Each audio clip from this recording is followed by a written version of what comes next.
Coming up, a look at the candidates and issues in this year's election. Plus, how you can make sure you're registered to vote and combat misinformation. The FTC sound check starts now.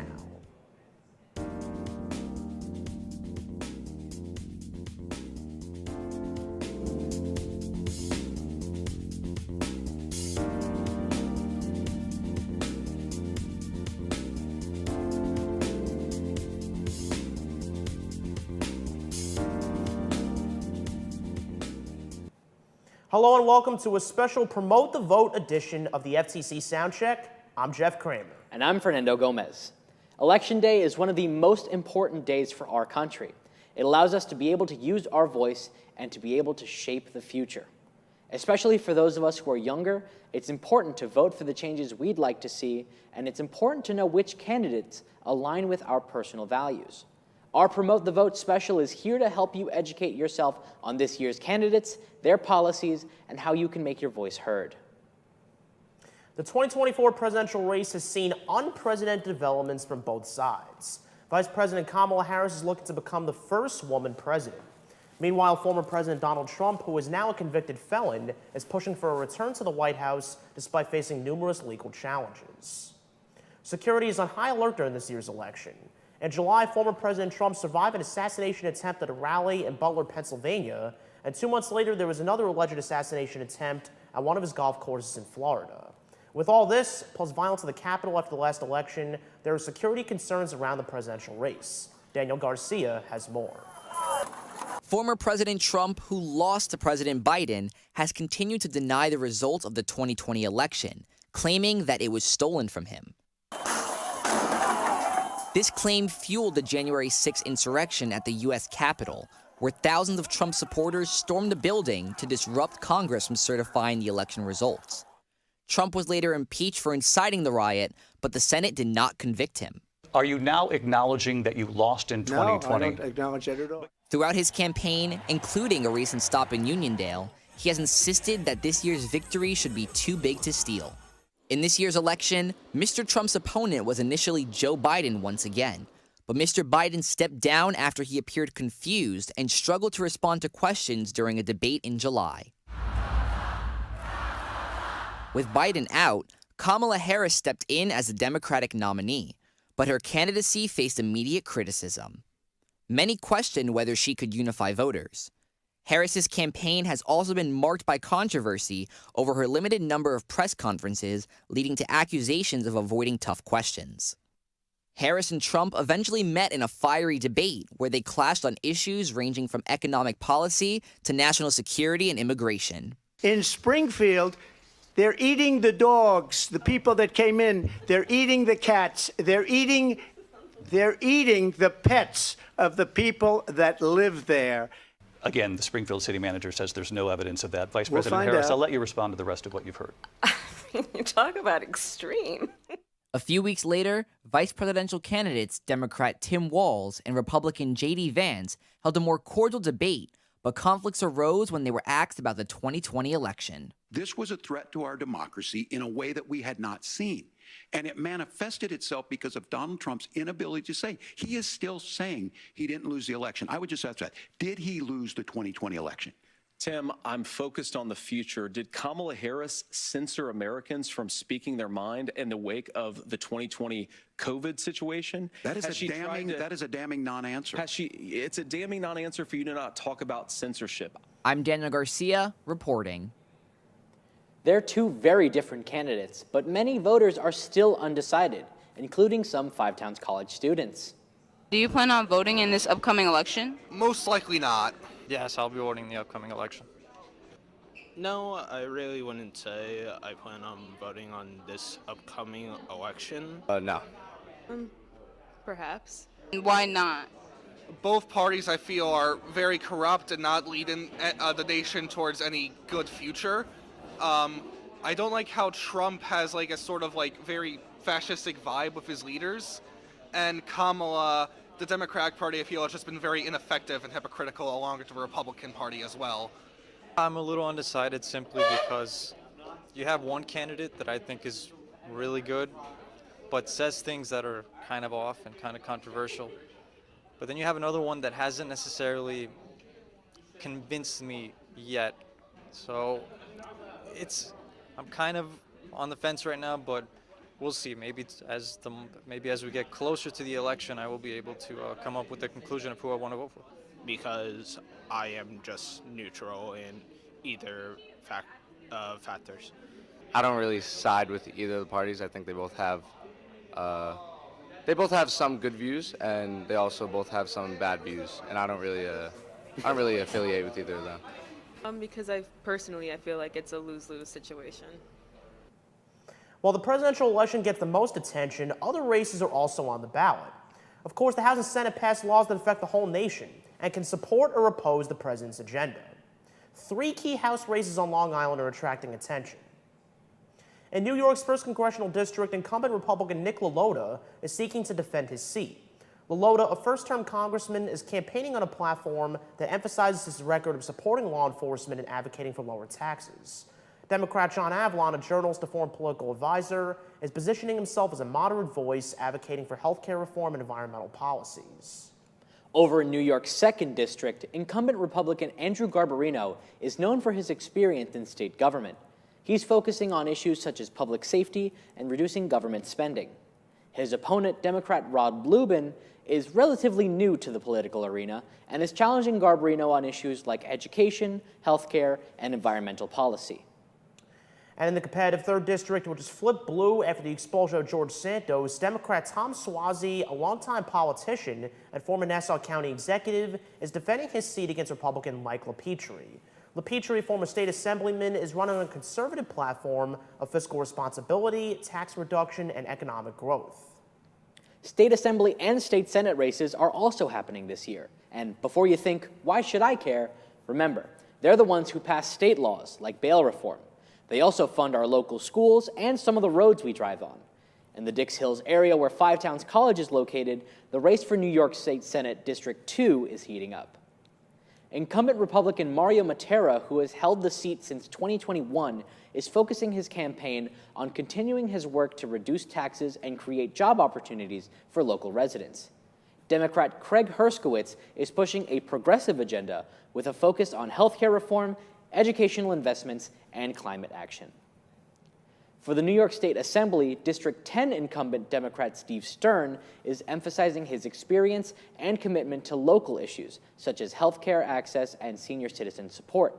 His challenger is Republican Amir Sultan, whose campaign focuses on financial responsibility and reducing property taxes. Now, if you're wondering which candidates are running in your area, you can look everything up in a couple of places. Ballotpedia.org will give you the candidates list and also some blurbs about them. You can put in your address and find everything you need. You can also go to your local Board of Elections website, in this case for Suffolk County, and get an actual picture of a sample ballot. Here's a look at the ballot for the Five Towns area.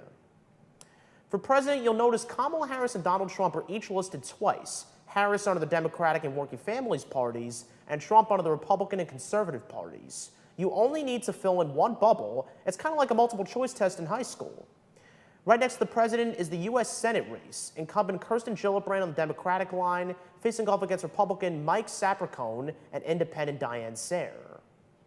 Then the judges. You can vote for several in each category. It tells you how many at the top. Then on the right, the House of Representatives race, the state lawmakers, and one more judge. Then you can flip the ballot over for the propositions. There's a statewide one, the Equal Protection of Law Amendment. So what's that all about? This proposal looks to update the state anti-discrimination laws by adding new categories for protection like ethnicity, national origin, age, disability, and sex. It already includes sexual orientation and gender identity and reproductive health care rights. A yes vote means you want to add these protections to the New York State Constitution. A no vote means you prefer to keep the current anti-discrimination laws as they are. And in Suffolk County, there's also a proposition about a fund to protect drinking water. Now for a look at how our votes count in a presidential race. We all know we get one vote per person. That's called the popular vote. All of those votes get counted through the Electoral College. Jeff has more on that at the map. In the Electoral College, each state has a certain number of votes depending on their population. In most states, all of the Electoral College votes go to the candidate who had the most votes. During the last presidential election in 2020, New York had about 29 votes. All of those went to Joe Biden because more than 60% of the people voted for him. California had the most electors at 55. You can see by the blue, all 55 went to Joe Biden, even though some people in California did also vote for Donald Trump. Texas has the second most number of electoral votes at 38. They are red, indicating all their votes went to Donald Trump. You'll also notice that geographically there's a lot of red up here in this section, but those states have very small populations. They only get 3 electoral college votes each. A candidate must reach 270 votes to win. Some states usually vote for the Democratic nominee for president, others for the Republican nominee. Other states are called swing states. Those are the purple ones you see on the map here. What that means is these states could go either way. They include North Carolina, Pennsylvania, Nevada, Wisconsin, and candidates spend a lot of time in these states trying to get people's votes. Now that we've gone over the mechanics of voting, let's take a look at some of the issues that are important to Five Towns college students. Overall, like immigration, because yes, we don't want people coming into our country that are bad people, but also we don't want to be spreading lies about these people that could spread like wildfire. Women's rights, LGBTQ rights, and the whole issue with Palestine. Women's rights, LGBTQ rights, the economy and things like that. Our economy is a big one. I know that's a big public, debate with everyone. And I think that one, you have to really look at the candidates and see which one's doing which the best. It's a very dicey game, and I'm sure a lot of people have a lot to say about it. The biggest one for me probably would be just with the economics and each of the candidates' position on what they want to do with the country, because as we all know, we have an inflation crisis. Speaking of inflation, the economy is a top issue for Five Towns students and many others. Because of rising prices at grocery stores, housing, and other costs over the years, a recent Associated Press NORC poll says that about 4 out of 10 people think that Donald Trump would be a better choice for the economy, and 4 out of 10 people think Kamala Harris would be better. Donald Trump sees the economy as growing from tax cuts for businesses and the wealthy in order to generate more investment. He also sees tariffs as key for increasing manufacturing jobs in the United States. By contrast, Vice President Harris wants to make the middle class a priority. She wants to see higher taxes on companies and the wealthy in order to pay for tax breaks and programs targeting the middle class. On immigration, Vice President Kamala Harris was given the role of addressing why people are migrating to the U.S., but she hasn't laid out a detailed immigration plan for her campaign, and critics say she's avoided taking a clear stance on the issue altogether. Harris has supported reforms like providing pathways to citizenship for undocumented immigrants and protections for dreamers, while criticizing Trump's harsh immigration policies that led to family separations at the border. Donald Trump, on the other hand, says if he's reelected, he'll launch the largest domestic deportation effort in U.S. history. That would include bringing back his Remain in Mexico policy, expand the travel ban, and even using the National Guard to carry out large-scale deportations. He's also pushing to end birthright citizenship for kids born of parents who are both in the U.S. illegally, a move likely to face significant legal challenges. If Kamala is reelected, your town and every town, just like it all across Wisconsin and all across our country, the heartland, the coast, it doesn't matter, will be transformed into a third world hellhole. Have pledged to carry out the largest deportation, a mass deportation in American history. Imagine what that would look like and what that would be. How's that going to happen? Massive raids? With the ongoing war in the Middle East escalating, foreign policy is also on the minds of voters. Joseph Fetterman from the Associated Press reported on the conflict's one-year anniversary. Over 1,200 people killed on that first day, the deadliest day in Israel's history, the sense of sadness and shock that you still feel everywhere you go in the country. The government believes that over 100 hostages still remain in captivity in Gaza. It believes about a third of them have died, and that number could continue to grow because the conditions are so difficult for them. In Gaza, the sense of loss and destruction is even more acute. The territory has never seen anything like this. Over 40,000 people reported killed. 90% of the population has been displaced with no hopes of returning home anytime soon. The vice presidential candidates recently spoke on their ticket's approach to this conflict. America will protect our American Jewish brothers and sisters. We will stop funding anti-American and anti-Jewish radicals. And we are going to bring home American hostages wherever they're held. But what's fundamental here is that steady leadership is going to matter. It's clear, and the world saw it on that debate stage a few weeks ago.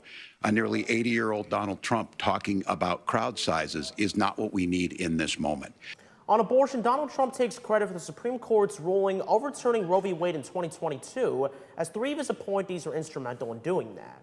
He has stated that abortion laws should be left up to individual states and has been more vague in his current campaign about whether he supports a national ban.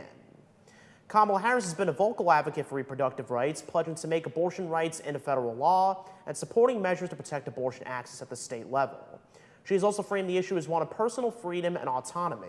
Harris's campaign has also called for expanding federal protections for reproductive health care. Those are some of the major issues. We'll talk about how you can find more information you can trust on the election or other issues. We'll be back in a moment after this quick break and a word from the League of Women Voters on the importance of voting. Well, you know, the students are the future. And what we tell, especially high school students, you don't want me determining your future.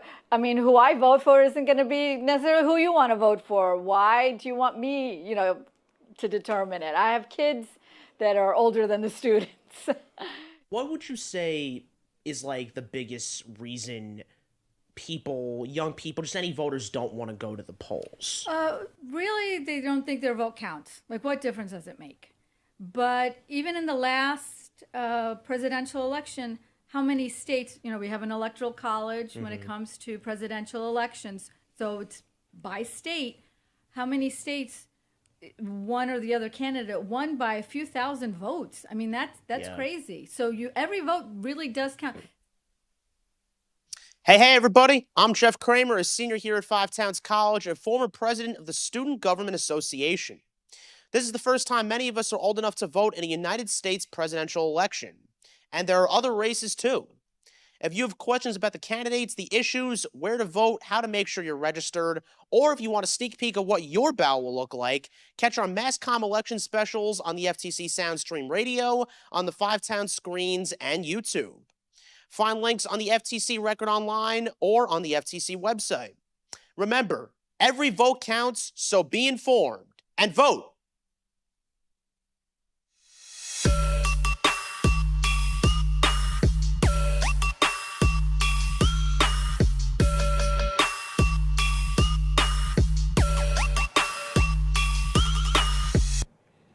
Welcome back to our special Promote the Vote show, giving you the information you need to participate in this year's election. There's a lot of information out there, but how do you know who to trust? Experts recommend checking a variety of sources. One resource you can use is All Sides, a public benefit corporation that studies media. All Sides believe that it's best to expose people to different viewpoints across the political spectrum to help them be better informed. All Sides even has a media bias chart that ranks outlets based on their political leanings. It's a great way to see where your news comes from and how it might be shaped by perspective. You can check out all the resources at allsides.com. And if you're trying to figure out if election claims are true or false, you can go to a fact-checking website like PolitiFact. The site is run by the Poynter Institute, whose mission is to improve ethics in journalism. They provide ratings on the truthfulness of statements ranging from true and mostly true to pants on fire, as in liar, liar. For example, Kamala Harris recently made a statement about unemployment being historically low. PolitiFact says her statement was half true because while unemployment is low, it's trending upward. On the other hand, Donald Trump made a recent claim the Biden administration stole money from FEMA, which now doesn't have any money. That's rated pants on fire. PolitiFact explains how FEMA gets money, and like all their articles, you can see the information they're used to come up with their rating. How to get and how to vet information is one of the things we talk about in our mass comm classes all the time. So we figured we'd bring in some students and see how they get their information. And we'll see what's on their minds leading into this election. With me today, I've got Aaron, Winter, Anthony, and Jose. Thank you guys for joining me. What are some of the most important issues in your guys' mind this year in the election? Well, honestly, I think some of the more important issues for me since COVID is the inflation prices on grocery, gas, and as well as a housing crisis, because we're all college students, so hopefully in the next 2 to 3 years we graduate, right? And in 10 years from now, I would like to own a house or something like that, you know? So that's my important issues that I'm going to be focused on for this year's election. I agree with that. Cost of living is probably one of my top because of, like you said, we're in college right now. When we leave here, we're going to be in debt as it is, and we're going to try and have to buy a house and other things, as well as human rights stuff, like with LGBT, trans rights, women's rights, all of that stuff. So those are probably my top right now. Yeah, I'm going to echo that. You know, I have to probably fill up twice a week with my commute to 5 towns. You know, it gets very costly. I want solutions. I don't want to hear who caused what, you know, with what went wrong in the economy. You know, we just got to fix this for the better of the country. Yeah, I agree with all that stuff, and I'm also pretty big on foreign policy. A lot of things going on the eastern side of the world. There's a lot of conflict going on, and I'd like to see how the United States handles that. All right, all right. And where do you guys normally get your information for like politics or anything really in general?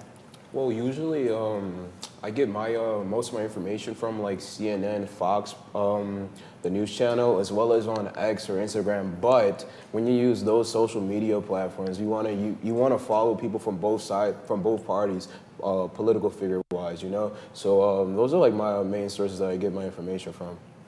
For me, I go through government information. Obviously, I go through different parties. News channels. Actually, something I tend to do is I use the British news network, as they talk a lot about America and things here, but with a very monotone type of view. They look at both sides and just state the facts, which I appreciate. And then I'll go through like records at stations or things like that. If it's something that happened already or is currently happening, I'll just see wherever I can find information, and I'll do fact checks and everything on it as well. I usually go to the AP. I mean, the AP has been around forever. A lot of news sources even use the AP, so usually the truth comes from that. You know, and every now and then you do have slanted views, but I think you're going to find that everywhere. But mostly, I think the AP is a solid foundation for getting what's really happening. I'm pretty big on using X because it has all the platforms mentioned before on there, and they always have live broadcasts that are breaking news and things like that. For the most part, yes, there are biased people, but you have to kind of look in between the middle of that to see what the actual outcome is. All right, and do you guys fact check your information? And like, if so, where do you guys check for that? So I already said that I do. Like I said, for me, I go to like police records. I go basically anywhere I can find official statements on things, as well as I guess like fact checking from different networks and other programs, websites, and I do a lot of research through Google and other things just to find as much information as I can before I piece it together.